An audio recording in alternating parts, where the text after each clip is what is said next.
तुम अगर साथ देने का वादा करो, मैं यही मस्त नगमे सुनाता रहूं।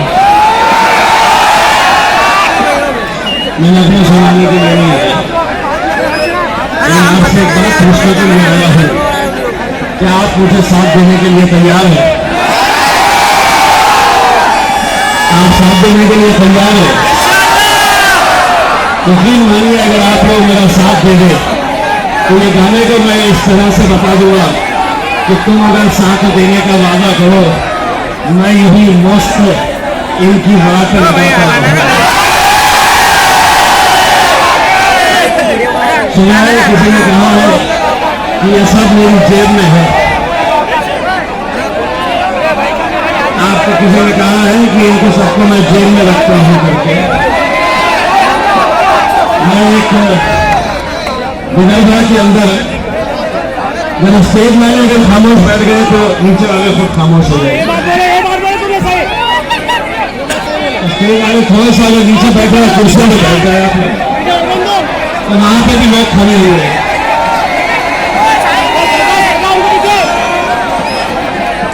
जब आप नीचे बैठे तो वहां पे भी लोग।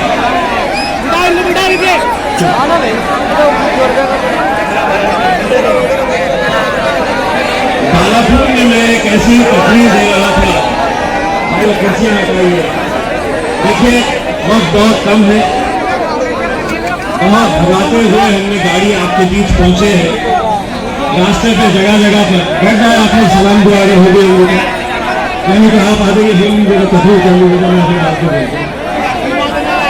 अगर आप लोग नहीं बैठना चाह रहे तो मैं बैठता हूँ।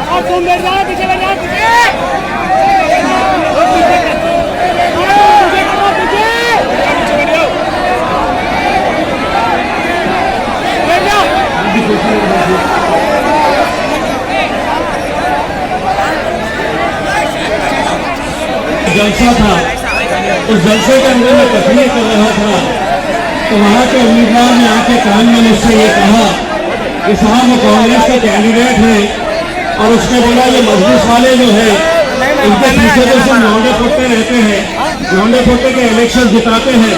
मैंने उसको जवाब दिया 2 तारीख के दिन हमारे लौंडे पोते देख तेरा गेम कैसा बजाते हैं। अल्हम्दुलिल्लाह यही वो दीवाने हैं, यही वो जुम्मी, यही आवाम है जिसने मजलिस को आज उस मुकाम को ऊपर लेकर आए। तो लाल टोपी वाले साहब आप डांस बाद में करिए, आपको डांस करना आ जाएगा, स्टेज पे आइए। आइए, अगर आप ये समझ रहे हैं कि नाच गानों से इलेक्शन जीते जाएंगे, अगर आप ये समझ रहे हैं कि हुन्नरबाजी और हंगामा करने से इलेक्शन जीते जाएंगे, तो मेरे भाई हम बहुत गलतफहमी का शिकार हैं। अगर मैं आपके जोश को, आपके जज्बे को मैं सलाम करता हूँ, मैं आपकी दीवानगी को सलाम करता हूँ, लेकिन मेरे भाई हम पिछले 12 दिनों के अंदर हजारों किलोमीटर का सफर हमने तय किया है। महाराष्ट्र के हर जिले के अंदर हम गए हैं, सिर्फ लोगों से ये इंतजार करने के लिए कि अब वक्त आया है मजलिस इत्तेहादुल मुस्लिमीन का साथ देने के लिए। कई हजार किलोमीटर सफर तय करने के बाद आखिर हम भी इंसान हैं, तकलीफ हमें भी होती है, दर्द हमें भी होता है, थकान हमें भी महसूस होती है, लेकिन उसके बावजूद आप यकीन नहीं मानेंगे, हमारी गाड़ी के अंदर हमारे पास दवाई रखी हुई है। दवा खाकर बीमार होने के बावजूद भी, गला बैठा हुआ, इसके बावजूद भी दवा खाकर हम आप लोगों के बीच में आ रहे हैं, तो एक पैगाम लेकर आप लोगों के बीच में आ रहे हैं। एक ऐसा पैगाम लेकर आ रहे हैं कि यहाँ पर महाराष्ट्र के अंदर हमें एक मौका मिला है। आप देख रहे हैं कि महाराष्ट्र के हालात कैसे तैयार किए गए हैं। आज भूसावल के अंदर भी मुझे ये बताया गया है कि अंदर से छुपी कैसी साजिश खेली जा रही है।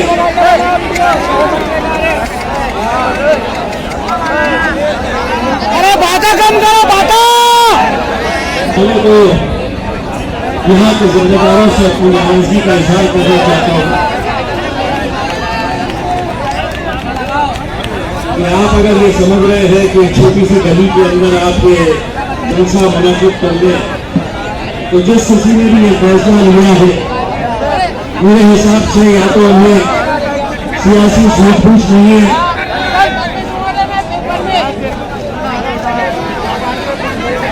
सर आराम से करो। देखिए कुर्सियों से खेल रहे हैं। अगर वहां पर वो कुर्सी किसी को लग जाए, 4 घंटे से लोग बैठे, 4 घंटे से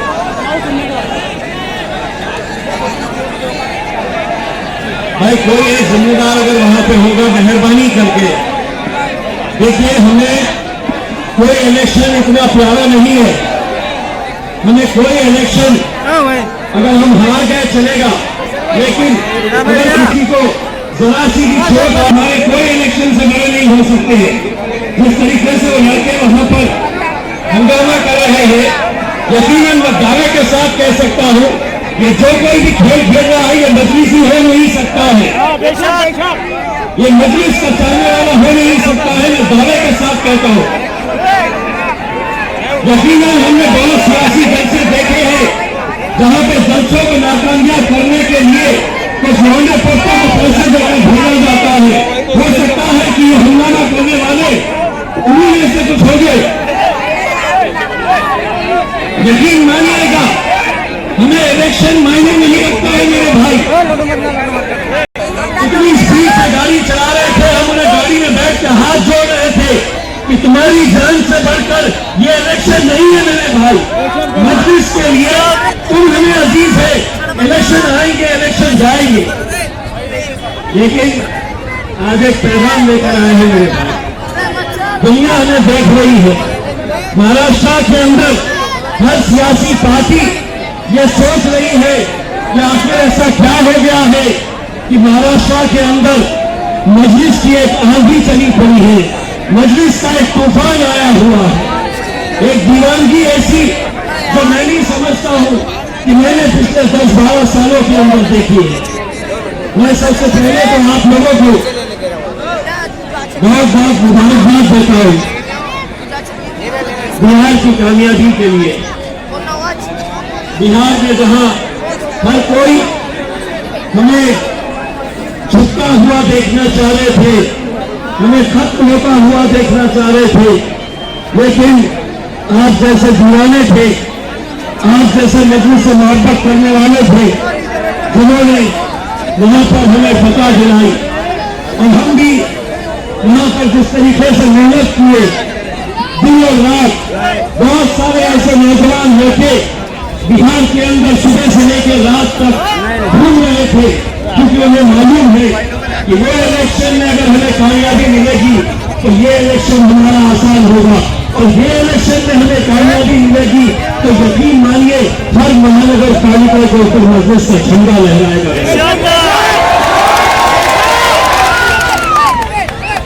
हमें इस बात का अच्छी तरीके से नहीं है कि आज इस महाराष्ट्र के अंदर जो कट्टर एक दूसरे के दुश्मन है, राजनीतिक दुश्मन जो है, वो एक दूसरे से हाथ मिलाए हुए हैं। इसलिए हाथ मिला रहे कि उन्हें इस कुर्सी की अहमियत का अंदाजा है, उन्हें ये अंदाजा है कि नगर परिषद के अंदर अगर हम चुनकर आते हैं तो आगे का राजनीति का सफर उनका आसान होता है, अपने इलाके को तरक्की में करवा सकते हैं, अपने इलाके के अंदर विकास से काम में करवा सकते हैं। और एक हम है जो हमारे सामने कुर्सी नजर आ रही है, एक हम है जहां पर अगर हम मुत्तहिद हुए, अगर हम एकजुटता का सबूत दिए तो उस कुर्सी के ऊपर हमारे अलावा कोई और नहीं बैठ सकता है, कोई नहीं बैठ सकता है। लेकिन बड़े अफसोस के साथ कहना पड़ रहा है, बहुत ही अफसोस है इस बात का, हमें इस बात का अफसोस है कि आज इम्तियाज जलील आपका एक भाई, आपका एक बेटा, आपका दोस्त आपके बीच में जो खड़ा हुआ है, वो क्या वजह है मेरे भाई कि महाराष्ट्र से एक मुस्लिम मेंबर ऑफ पार्लियामेंट चुनकर आया, लेकिन उसको हराने के लिए कैसी कैसी ताकतें जुड़ गई थी। सभी सियासी पार्टियों ने यह तय कर लिया था, चाहे वो भाजपा वाले हो, शरद पवार हो, अजीत पवार हो, शिवसेना के दोनों शिवसेना हो, कांग्रेस हो, सभी ने यह तय कर लिया था कि इसे किसी भी हालत के अंदर हमें गिराना है। और उन्होंने फिर किसका सहारा लिया? मैं आपको यकीन के साथ कहता हूं, इन तमाम सियासी पार्टियों के अंदर हिम्मत नहीं थी, अल्हम्दुलिल्लाह हमें हराने की। अगर हमें किसी ने हराया तो हमारी सफों में मौजूद दलालों ने हराया। वो दलाल अगर औरंगाबाद में है तो मैं दावे के साथ कह सकता हूं, मैं दावे के साथ कह सकता हूं, वैसे ही दलाल भुसावल में भी यकीनन मौजूद है, जिन्हें कोई फर्क नहीं पड़ता है एकनाथ शिंदे का मसला डालकर घूमने के लिए, कोई फर्क नहीं पड़ता है उन्हें अजीत दादा का मसला डालकर घूमते हुए। मेरे भाई ये बताओ, मुझे नहीं मालूम है यहाँ पर मुकाबला किसके खिलाफ है, लेकिन अगर कोई अजीत पवार के उम्मीदवार मुसलमान है और आप उन्हें वोट डालने का सोच रहे, तो मैं आपको सिर्फ एक बात कहना चाहता हूँ, महाराष्ट्र में हुकूमत किसकी है? किसकी है? बीजेपी की हुकूमत। आप जानते हैं अच्छी तरह से। उनके साथ कौन है? अजीत दादा, दूसरी तरफ एकनाथ शिंदे। यानी कि अगर आप अपना वोट अजीत दादा को देने का सोच रहे तो आप वो वोट भाजपा को दे रहे हैं, आप अपना वोट आरएसएस को दे रहे हैं, आप अपना वोट गुस्ताख रसूल को दे रहे हैं।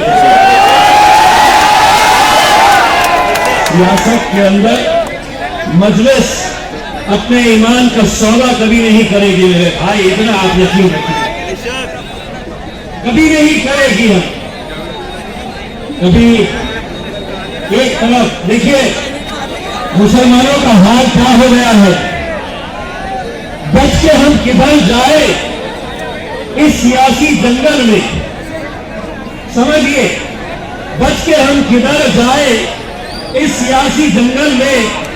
एक तरफ है दरिंदा, दूसरी तरफ शिकारी है। और आप अच्छी तरह से समझ गए मैं दरिंदा किसको कह रहा हूं। लेकिन कुछ शिकारियां भी हैं जो हर 5 साल के बाद भेष अलग अलग बना कर आते हैं। इस बार तुतारी के रूप में आए, संजय के रूप में आए, घड़ियाल है जो कई सालों से बंद पड़ी है, उनके कांटे ऐसे हैं न नीचे हो रहे न ऊपर हो रहे, बंद पड़ी है। लेकिन ठीक है, सियासत है, हर पार्टी को अपना इख्तियार है, आप लड़ो। लेकिन आप जो लड़ रहे हैं और अचानक बहुत सारी सियासी पार्टियों को इतनी मोहब्बत के खौम से हो गई है, इतनी मोहब्बत हर जगह के ऊपर। दरअसल ये 3 लोगों का किस्सा सुनाऊं मैं आपको। भाजपा, एकनाथ शिंदे, अजीत पवार, मीना तो मीना भी का खोज, तो मीना भी का खोज, को दिए तो बातों की बात हुई है। दरअसल देवेंद्र फडणवीस साहब बैठे एकनाथ शिंदे और अजीत पवार को लेके और उन्होंने बोले हे लोक मला तर मतदान करणार नाही, कारण त्यांची बाबरी मस्जिद ही पाळली होती। तर त्यांनी विचारलं एकनाथ शिंदेला की एकनाथराव तुला हे मतदान करतील का? तो एकनाथ शिंदेने जवाब दिया, हो साहब करणार होते, पण ते इम्तियाज जलीने माझी खूप वाट लावलेली आहे। तो फिर ईना मीना आउट हो गए, तो ईना मीना ने बोले दिखा दादा दादा तुम चले जाओ, ये कौम की जिम्मेदारी हम तुम्हारे ऊपर देते। अब बस मुसलमान दलने तो है ही नहीं। दादा दादा दादा मेरे को दादा के साथ ऐसी फोटो आ गई, जन्नत का दरवाजा खुल गया। बस मरे जा रहे हैं, दादा आ रहे, दादा आ रहे। अरे दादा, छोटे मोटे दादा तो हम भी आए, हमारी सरकार है, बहुत सारी जगह के ऊपर से खबर आ रही है, बहुत सारी जगह से। तो बोले साहब, वो पुलिस को फोन कर रहे, पुलिस वाले हमको बुला रहे, पुलिस वाले बुला के हमको धमका रहे हैं कि तेरा वो पुराना केस है, हम निकालेगा, ज्यादा कूद मत, मजलिस को यहाँ पे लेके मत आ। कभी एक नाथ शिंदे साहब का फोन आ जा रहा, पुलिस वाले हैं तो उनकी सुन के हमारे बच्चों को बुला रहे हैं, बोले मजलिस को इधर लाने का नहीं। यही वो लोग हैं, यही वो लोग। उसमें हमारा लटकता पंजाबी है, जो बिहार के अंदर जब हम गए तो हमको बोले ये हैदराबाद की शेरवानी यहाँ क्यों आ रही है।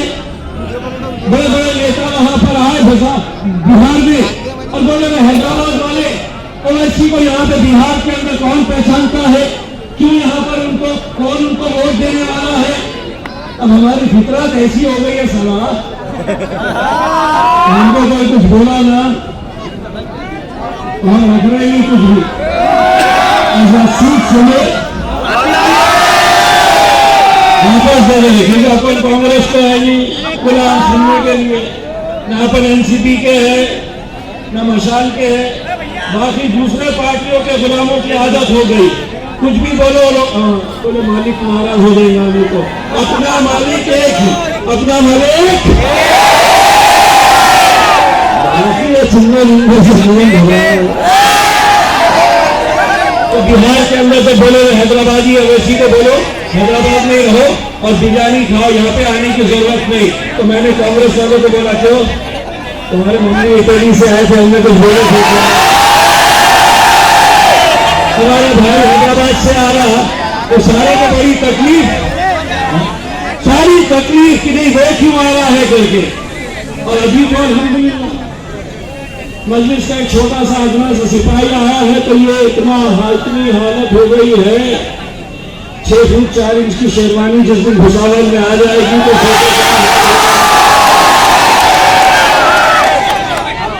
मैं तो आज के दिन खुली चैलेंज, खुली चुनौती ये सभी राजनीतिक पार्टियों को देकर जा रहा हूं। वैसे एक बात बताऊं, तुम्हें ऐसा लग रहा होगा कि तुम ही लोग आए हैं सुनने के लिए, ये इनके जरिए तुम्हारे दुश्मन भी घरों में बैठते सुन रहे हैं। इनको कानों को बड़ा अच्छा लगता है कि जब इम्तियाज जलील होकर इनकी प्रेजेंस में जाता है,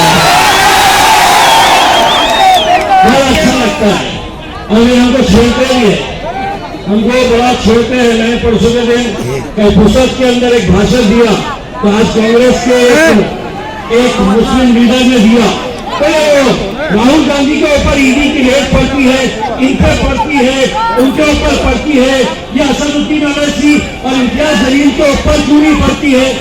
ये ऐसा कांग्रेस का एक लीडर आज के दिन भाषण के अंदर बोल रहा था। तो सुनने बेटा, सत्ता में बैठे जो मंत्रियां है ना हमारे शहर के, मगरमच्छ है वो, उनके मुंह में घुसते हम गुल्ली डंडा खेल के आ गए। हमारा मंत्री हुकूमत उनकी, सरकार उनकी, प्रशासन उनका, पुलिस उनकी, हम उनसे खेल रहे हैं। तो तू चिंदी चोट तेरे जैसा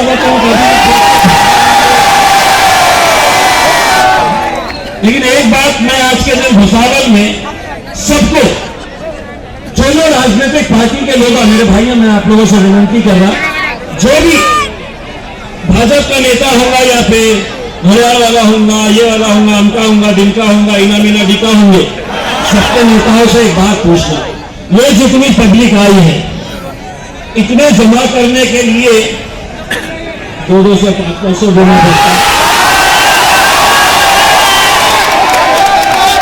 25-50 गाँव में भेजना पड़ता है। और पब्लिक भी इतनी होशियार हो गई, आके बैठती 200-500 लेती और खिसक जाती है, नेता भी आदमी एक अकेली मजलिस ही एक जमा। और मैं तो आजकल चुनौती करके जा रहा हूं, भाजपा वालों को भी चुनौती करके जा रहा हूं। अगर इस सभा के बाद अगर तुमने उनको भी लेकर आ गए, किनको भाइयों बहनों,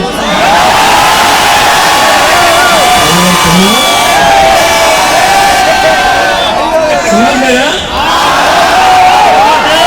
नाम लिएगा गुस्सा। सारी तकलीफ उनको यही है कि उन्हें बोलना इशारों में और पब्लिक समझ जा रही है।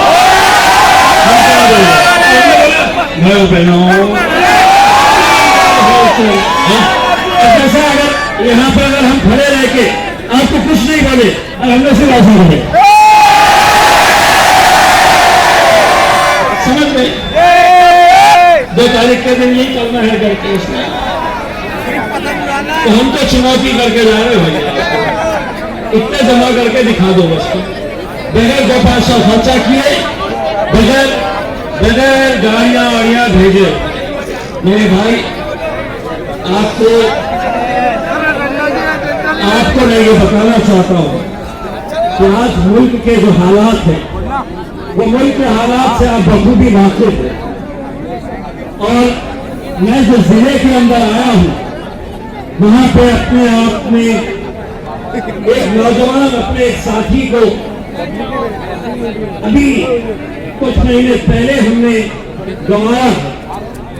नौजवानों तसव्वुर करो, वो सुलेमान की जगह आप भी हो सकते थे, मैं भी हो सकता था, मैं भी हो सकता था। एक माँ बाप के सामने अपने 21 साल के बच्चे को मार मार के खत्म कर देना, और खत्म करने के बाद ये भाई एक जरा पीछो, क्या प्रॉब्लम क्या है, क्या भाई साहब तकलीफ क्या है, कुछ है कोई नाराजगी है स्टेज पे? आप बोलो मेरे भाई, आप तसव्वुर करिए वो मंजर, अपने माँ बाप के सामने मार मार कर किसी को खत्म कर दिया जा रहा है, और पुलिस जिस तरीके से कार्रवाई करनी चाहिए उस तरीके से कार्रवाई नहीं कर रही, क्योंकि वहां पे जो मंत्री है भाजपा के मंत्री गिरीश महाजन, बहुत भाजपा के, तो उनके दबाव में, क्योंकि मारने वाले उनके करीब के, ये एक मिसाल आपको दिया हूं, आपको शायद पता भी नहीं होगा। आज से करीब 1 साल पहले सतारा में नूरुल हसन नाम के 31 साल के इंजीनियर को, 31 साल का इंजीनियर इशा की नमाज पढ़ने के लिए अपने गांव में, पुणे के करीब सतारा के पास एक गांव में इशा की नमाज पढ़ने के लिए गया। उसकी बीवी 7 महीना प्रेग्नेंट, हामिला, दस्तरखान बिछा हुआ। नूरुल हुसैन से बीवी कहती है कि खाना खा के जाओ। नूरुल हसन कहता है कि मैं नमाज पढ़ के आता हूं, और नमाज के बाद हम खाना खाएंगे। दस्तरखान बिछा हुआ। वहीं मस्जिद के अंदर बजरंग दल, विश्व हिंदू परिषद, भाजपा के गुंडे वहां पर पहुंचते हैं किसी एक मुस्लिम लड़के की तलाश में, क्योंकि उसने सोशल मीडिया के ऊपर कुछ डाला। वो लड़का मिला नहीं, मस्जिद मिल गई सामने। मस्जिद के अंदर पथराव किया गया। ये भाई साहब, ये फोन वाले भैया, मुझे मैं तुमसे अकेले आकर सुनने के लिए, वो लोग भी तो है। सच आप बैठिए प्लीज, बैठाइए,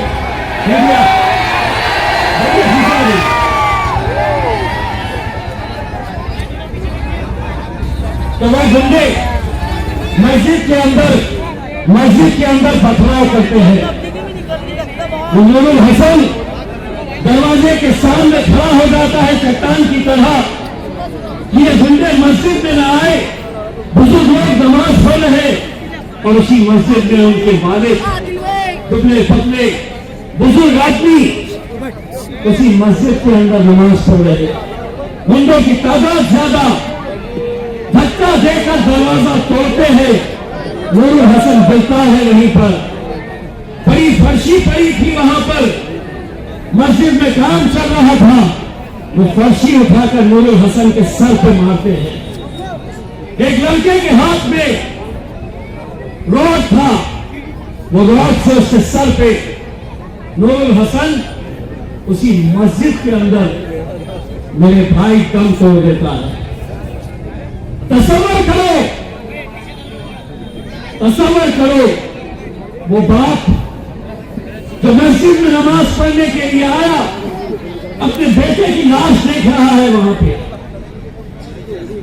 कुछ लड़के उसके घर जाते हैं, उसकी बीवी 7 महीना हामिला, दस्तरखान बिछा हुआ, और लड़के जाकर उसको कहते हैं कि तुम्हारा शौहर अब जिंदा नहीं है, उसे मार दिया। हमें क्या, कोई फर्क नहीं पड़ेगा। कौन नूरुल हसन, मैं तो पहचानता नहीं। कौन सुलेमान? अरे आज ये वक्त क्यों आ रहा है हम पे? कभी सोचा है आपने कि आज हमारी मस्जिदें हमारी आंखों के सामने शहीद कर रहे, हमारे मदरसे? दुआ करिए मेरे भाई, महाराष्ट्र का एक सबसे बड़ा मदरसा, महाराष्ट्र का हजारों नहीं लाखों बच्चे वहां से तालीम हासिल कर रहे हैं, आलिम बन के बाहर निकले, पूरे हिंदुस्तान में फैले हुए हैं। हुकूमत की पूरी नजर उस मदरसे के ऊपर है। दिल्ली में ब्लास्ट हुआ, हम उसकी निंदा करते हैं, जिस किसी ने किया उसके ऊपर कार्रवाई करो, लेकिन एक की गलती तुम दूसरों को नहीं दे सकते हैं। हर मदरसे के अंदर अगर तुम ये ढूंढेंगे कि इस मदरसे के अंदर आतंकी पनप रहे हैं, तो सोचिए मेरे भाई, आने वाला वक्त कैसा होगा। क्या तुम्हें उम्मीद है? अगर तुम्हें यकीन है, अगर तुम्हें उम्मीद है, तुम्हें पूरा भरोसा है कि हाँ तुम्हारी आवाज अजीत दादा उठाएंगे, उद्धव ठाकरे उठाएंगे, कांग्रेस वाले उठाएंगे, तो मेरे भाई हमारा साथ मत दो। नहीं चाहिए, आप जिसको देना चाहे आप अपना वोट दो, लेकिन मेरे भाई मैं पूरी जिम्मेदारी के साथ ये कह रहा हूं, खुदा ना करे हमारे बुरे वक्त के अंदर कोई नहीं साथ देने वाला, कोई नहीं। आज इम्तियाज जलील ने जरा सा क्या बोल दिया, तो कल एक पुलिस स्टेशन से फोन आया कि हम लीगल एडवाइस ले रहे हैं, आपके ऊपर एफआईआर रजिस्टर करना। क्यों? क्योंकि मैंने दादा के खिलाफ कुछ बोला, मैंने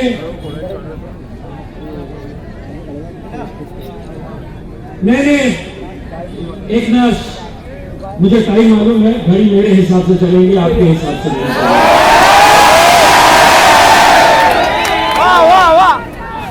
मैंने एक ना शिंदे के खिलाफ कुछ बोला, मैंने देवा भाऊ के बारे में बोला, मैंने उद्धव के बारे में बोला, तो मैंने उनको साफ कहा, मैं बोला अगर आप ये फोन मुझे इसलिए कर रहे हैं कि मेरे आने वाले जलसों के अंदर मैं खामोश बैठ जाऊंगा, गाना सुना के कव्वाली सुना के आ जाऊंगा, तो आप गलत है। मैं तो उनको अच्छा तरीके से मेरे लहजे में सुनाना चाह रहा था कि तुम्हारी सोच के साथे में ढल नहीं सकता, ज़बान काट लो, ये लहजा बदल नहीं सकता। मेरे के लोगों का खुदमा समझ रहे हो, तुम्हारी लौ से ये लोहा पिघल नहीं सकता। और हाँ, तुम जिन का नाम लिए ना कि इम्तियाज जलील ने इनके बारे में बोला है, तो मेरे ऊपर FIR कि महाराष्ट्र के अंदर तुम गूंगे हो जाते हैं जब हमारी कौम के बारे में, हमारे बच्चों के बारे में, हमारे मजहब के बारे में बोला जाता है, तब उनको छूट और सारी बंदिशें हमारे ऊपर। लेकिन हम भी अच्छी तरह से उनको ये पैगाम दे चुके हैं और आपके जरिए भी ये पैगाम दोबारा उन्हें दे रहे हैं। हम कोई गुंडे मुक्के नहीं है। महाराष्ट्र के अंदर चिंदी चौड़ा, अहमदनगर का MLA इतना बर्बाद कर रहा था, इतना बर्बाद कर रहा था। दादा का आदमी है वो, आपको क्या बोल के पुकार रहा था बताए। अगर आज भुसावल के अंदर कोई मुसलमान दादा का झंडा और मफलर पहना हुआ है तो उसको उसी की पार्टी का एक आमदार लाने बोल के पुकार रहा है और ये सारे गुलामी कर रहे हैं उनकी। अपने को भी बहुत ज्यादा सुनने की आदत नहीं है, तो जब बहुत हो गया तो मैंने असद भाई को फोन करा कि असद भाई पता मुझी सकता क्या करेंगे तुम। मैं बोला जाके आता मैं एक राउंड मार शायद मेरा शायद है। बोले तुम अकेले क्यों जा रहे, चलो मैं भी चलता हूँ। वहां पे जाके साफ तरीके से उनको बोल दिए हम अहमदनगर जाने वाले सारे के सारे संगठन जमा हो गए। बजरंग दल, विश्व हिंदू परिषद, शिवसेना, भाजपा पूरे के पूरे आ गए। पुलिस के पास चले गए और पुलिस को जाके बोल दिए की आम्ही त्याला आमच्या शहरामध्ये पाय ठेवू देणार नाही। अच्छा मेरे बाप को जो है एक तो ठीक करें, दूसरा एक मुंबई में हर रोज बुला के मीडिया वालों को रोज कुछ ना कुछ तो नहीं कितना मन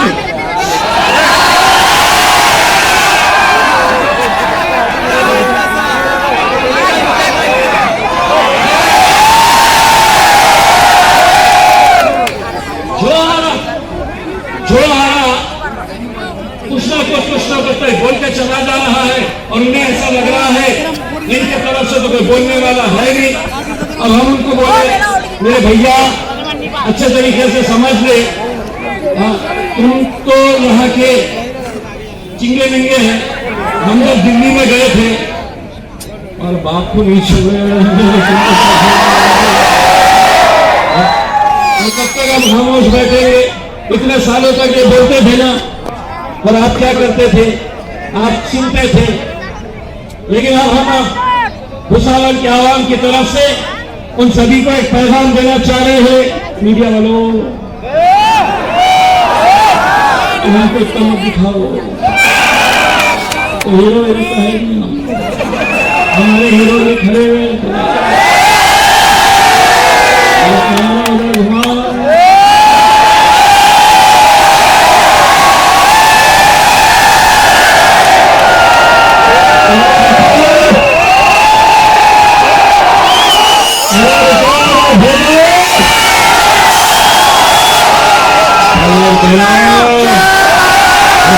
की आवाम की तरफ से एक बात तुम भी सुन लो, एक बार शिंदे साहब तुम भी सुन लो, दादा तुम भी सुन लो। बाबरी मस्जिद शहीद करने के बाद बड़े गर्व से कहने वाले उद्धव ठाकरे तुम भी सुन लो, शरद राव तुम भी सुन लो। भुसावल की आवाज क्या कहने वाली है अच्छी तरह से सुन लो। इतने सालों तक तुम बोलते थे, अब हम बोलेंगे और तुम बोलेंगे। बात को भी सुनना पड़ेगा।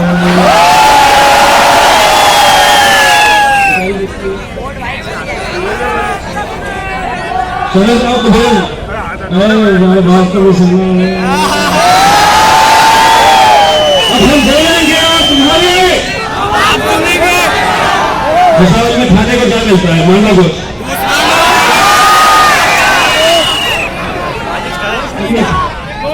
महंगा गोश्त मिलता है ना?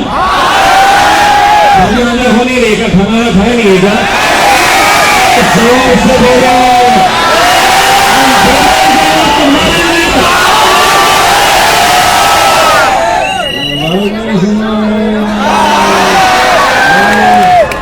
बोले कि इन्हें कितना बोल के गया है, इसके ऊपर केस करो।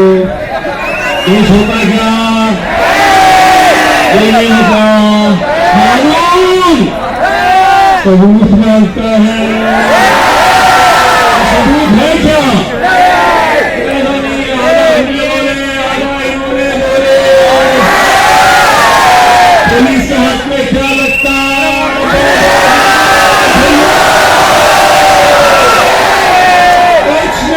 हम बोल के निकल जाएंगे, बस जाते जाते आपको इतना कह जाएंगे 2 तारीख के दिन पोलिंग बूथ में जाना, ईवीएम मशीन सामने नजर आएगी, पतंग की निशानी देखना और देखते ही बस पतंग पतंग पतंग पतंग पतंग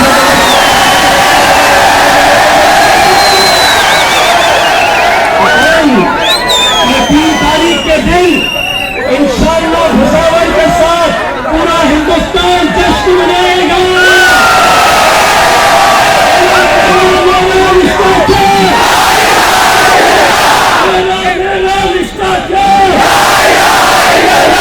बहुत सारे उम्मीदवार जो अलग अलग इलाकों से खड़े हुए हैं, मैं आप लोगों से अपील करूंगा, मैं उधर देखो ना उधर देखो, सीधा जाना पतंग की निशानी जैसा नहीं लगाओ।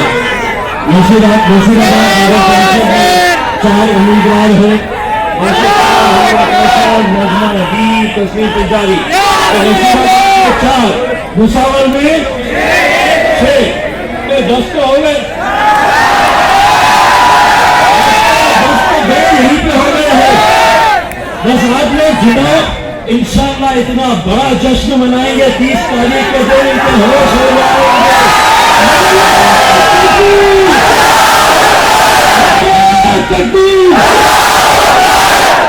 तो मुझे यकीन है 2 तारीख के दिन कैसे होगी?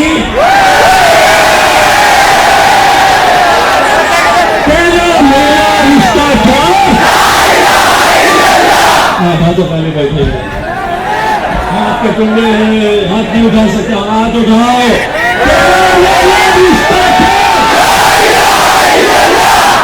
मेरा रिश्ता क्या? इंशाअल्लाह ये रिश्ता हमें कामयाबी दिलाएगा। बहुत